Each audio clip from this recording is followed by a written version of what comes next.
Hello. कैसे हो दोस्तों। मैं हूं अश्विन और मेरे इस चेस चैनल में आपका स्वागत है।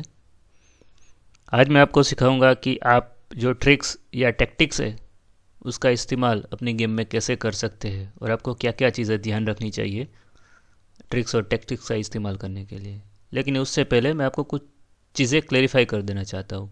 इससे पहले मैंने आपको एक मैक्स लेंज अटैक दिखाया था, ठीक है ना, अगले वीडियो में। तो उसमें मुझे कुछ कमेंट मिली कि भैया ये तो डर्टी चेस ट्रिक जो है उसकी कॉपी है। लेकिन मैं आपको एक चीज़ खुद बता दूं कि कोई भी वीडियो अगर आप यूट्यूब पे देख रहे हो, चाहे वो ये जो डर्टी चेस ट्रिक की बात कर रहे थे आशीष जी, तो वो वीडियो भी विकीपीडिया पे उसका सारा मटेरियल पड़ा हुआ है और कोई भी वीडियो बहुत पहले पब्लिश हो चुका है। जैसे कि ये जो मैक्स लेंज का एनालिसिस है जो कल मैंने आपको दिखाया था, वो तकरीबन 50 या 60 साल पहले आ चुका है। तो जो चीज़ होती है वो क्या होती है, जो कोच है तो है वो अपने हिसाब से समझाते हैं। तो वही मैं आपको कर रहा हूँ कि मैं अपनी ओर से ट्राई करता हूँ कि आपको अपना बेस्ट दे सकूँ, ठीक है ना।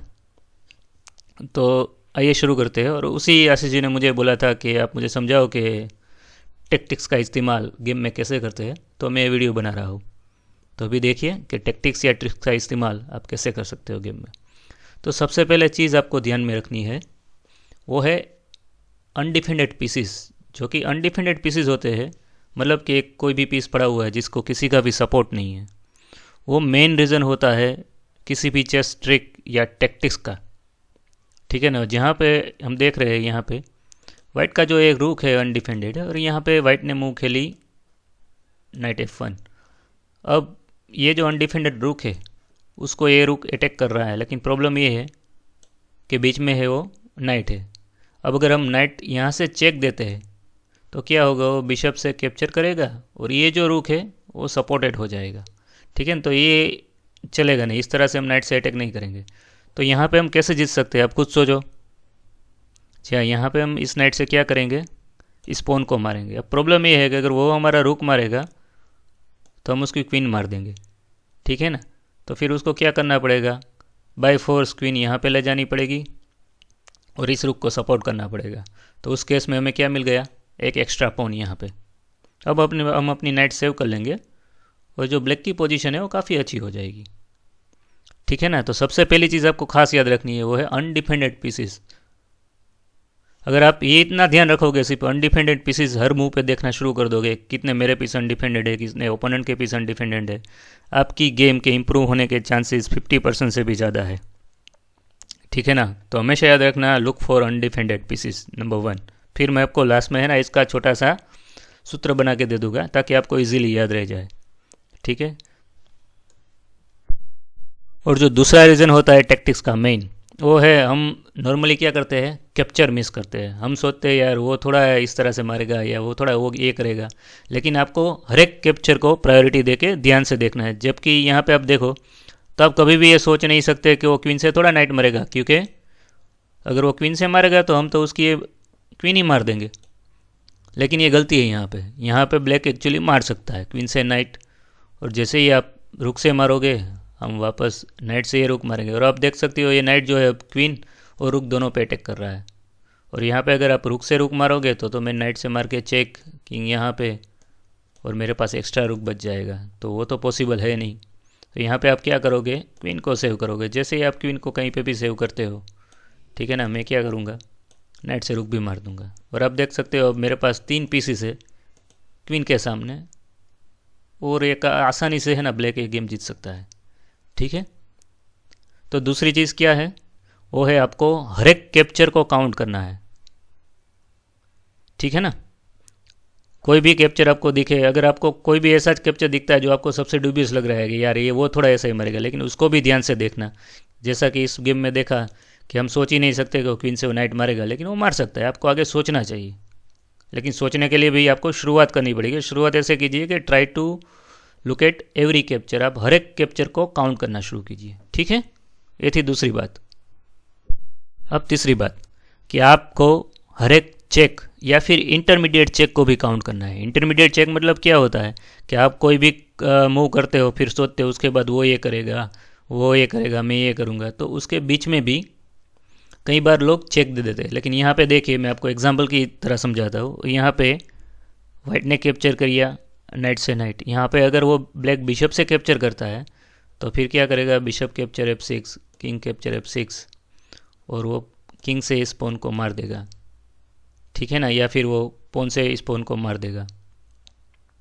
तो जो गेम है वो ड्रॉ हो जाएगी। लेकिन यहाँ पे जैसे ही वाइट ने यहाँ पे a3 पे मारा, ब्लैक के पास एक ज़बरदस्त इंटरमीडिएट चेक है और वो है ये बिशप c5 चेक। तो ये नॉर्मली हम क्या करते हैं, हम इस ऐसे चेक को मिस कर जाते हैं। और यहाँ पे क्या होगा, बिशप को जैसे ही बिशप ने चेक दिया, अब किंग को मूव होना पड़ेगा, और किंग मूव होने की एक ही जगह है, वो यहाँ पे या फिर यहाँ पे, ठीक है ना। उस पोजीशन में क्या होगा, बिशप कैप्चर और a3 चेक आ जाएगा, और हमारा ये पॉन बचा रहेगा। और हमारा ये पॉन बचा रहेगा, उसकी वजह से क्या होगा कि देखो, आप किंग कहीं पे भी मूव करोगे, मैं रुक यहाँ पे खेल दूंगा और मेरी गेम विन हो जाएगी, क्योंकि अब बिशप यहाँ पे आ नहीं सकता, ये पॉन उसको मार देगा, ठीक है ना। ऑफकोर्स आप बिशप से यहाँ पे कैप्चर कर सकते हो,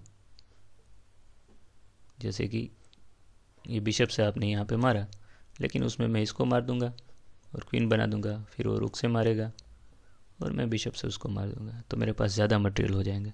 लेकिन आपको मेन चीज़ क्या याद रखनी है, मेन चीज़ एक ही याद रखनी है आपको, कि चेक कोई भी या इंटरमीडिएट चेक आपको मिस नहीं करना है, ठीक है ना। तो ये तीसरा मेन रीज़न था कि आप गेम में टैक्टिक्स या ट्रिक्स मिस करते हो, या फिर आपका ओपोनेंट जो आपके सामने टैक्टिक्स या ट्रिक्स का इस्तेमाल कर सकता है, ठीक है। ये जो 3 मेन रीज़न है वो बेसिक है।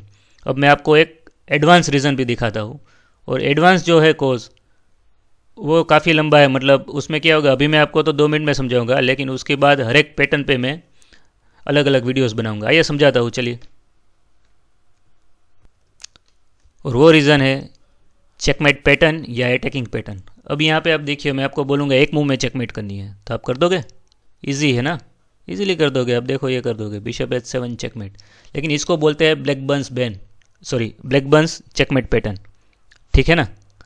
तो अगर आपको ये बेसिक पैटर्न क्लियर है, तो आप इजीली उसी पैटर्न का इस्तेमाल कॉम्प्लिकेटेड पोजीशन में भी कर सकते हो। आइए देखते हैं, मैं एक आपको कॉम्प्लिकेटेड पोजीशन रख के देता हूँ, ठीक है। और ये रही कॉम्प्लिकेटेड पोजीशन आपकी स्क्रीन पे। अब यहाँ पे आप देखो, तो आप बोल रहे हो सर ये क्या है, तो ये क्या है, वही है ब्लैक बर्न पैटर्न। यहाँ पे आप देख सकते हो, ये बिशप यहाँ पे ओपन है। तो हमें करना क्या है, हमें बस इस बिशप का ये डायगोनल ओपन करना है, ताकि बिशप h7 अगर यहाँ पे आ जाए तो चेकमेट हो सकती है, ठीक है ना। तो आइए शुरू करते हैं। और मैं आपसे रिक्वेस्ट करूँगा कि आप पहले क्या करो, इस वीडियो को पॉज करो और ट्राई करो, ठीक है ना, खुद आंसर ढूंढने की। तो यहाँ पे जो मेन मूव है वो है क्वीन कैप्चर h5, क्वीन का सेक्रीफाइस, ठीक है ना। क्वीन का सेक्रीफाइस करने से क्या होगा, अब ये लाइन जो है वो ओपन हो गई अपने बिशप के लिए। तो अब कौन सा पीस आपको दिक्कत दे रहा है वहाँ पे बिशप h7 पहुँचने के लिए, वो है नाइट ऑन f5। तो फिर आप क्या करोगे, ये चेक, अब उसको मारना ही पड़ेगा, अदरवाइज ये नाइट और बिशप वाली मेट हो जाएगी। तो जैसे ही नाइट से मारते हो, अब बिशप टेक्स h7 चेकमेट। तो देखा, वही पैटर्न थी ब्लैक्स बर्न मेट, लेकिन यहाँ पे वो चीज़ काफ़ी डिफ़िकल्ट लग रही थी। लेकिन जैसे जैसे आपकी ये बेसिक पैटर्न क्लियर होती जाएगी, ठीक है ना, फिर आपको सिर्फ थोड़ा सोचना है, और आप कॉम्प्लेक्स से कॉम्प्लेक्स या फिर हार्ड से हार्ड चेस ट्रिक अपनी गेम में इस्तेमाल कर सकते हो, और आपकी गेम यूँ इम्प्रूव होती जाएगी, ठीक है। तो कैसा लगा मेरा वीडियो आपको। और दूसरी बात, मैंने आपको बोला था कि मैं आपको वो उसका स्मॉल स्लोगन दूंगा, सूत्र दूंगा। तो यहाँ पे सूत्र है CCT मतलब चेक, कैप्चर एंड थ्रेट। आपको हर एक मूव पे वो देखना है, कितने चेक्स अवेलेबल है, कितने इंटरमीडिएट चेक्स अवेलेबल है, कितने कैप्चर्स अवेलेबल है, और पोजीशन में क्या थ्रेट है। और उसके बाद आपको सीखना है चेकमेट पैटर्न या अटैकिंग पैटर्न। और अब मैं क्या करूँगा, जैसे मैंने आपको ब्लैक बर्न्स मेट दिखाई, उसी तरह मैं काफ़ी चेकमेट पैटर्न है, जैसे तकरीबन 38 to 39 है, ठीक है ना, मुझे ठीक से याद नहीं है, लेकिन वो सारे चेकमेट पैटर्न पे मैं अलग अलग एक एक वीडियो बनाऊंगा, ताकि आपकी बेसिक जो पैटर्न है वो क्लियर हो जाए, ठीक है। मैं आशा रखता हूँ कि मेरा ये वीडियो आपको बहुत पसंद आया होगा, और अगर आपको ये वीडियो पसंद आया तो प्लीज़ मेरे इस चैनल को और इस वीडियो को ज़्यादा से ज़्यादा शेयर कीजिए। Thank you, bye bye.